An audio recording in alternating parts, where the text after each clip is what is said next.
अस्सलाम वालेकुम रहमतुल्लाहि व बरकातुहू। JM बशीर साहब आज आकर कलिंजर का 7वां निनेवी नाल के वास्ते उनकी मग़फ़िरत के लिए उनके औलाद के लिए दुआ करने के लिए सैयद मूसा शाह खादी दरबार में आए हुए हैं। आप बशीर भाई से थोड़ा इत्तला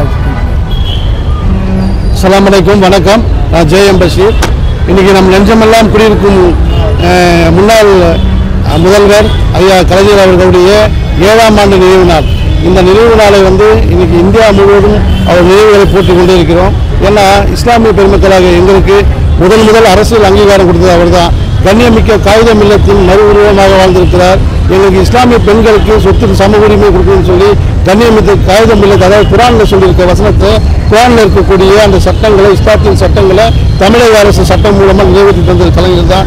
இன்னைக்கு இருக்கக்கூடிய கலைஞருடைய வாரிசு எங்களுடைய தளபதி மாண்புமிகு ஸ்டாலின் முதலமைச்சர் அவர்கள் எங்களை CAA NRC சட்டத்தின் மூலம் இந்தியாவில் இருக்கக்கூடிய அனைத்து இஸ்லாமிய பெருமக்களை பாதுகாத்திருக்காரு.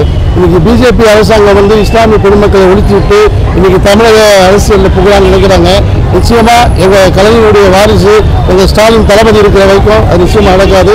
இந்த தொகுதி எங்களுடைய அண்ணன் உதயநிதி ஸ்டாலின் அவருடைய தொகுதி. இந்த தொகுதி சொல்கிறோம், இந்த தர்கா உலக புகழ்பெற்ற தர்கா. இந்த தர்காவில் நான் எப்போவுமே என் மனசார வேண்டிக்குவேன்.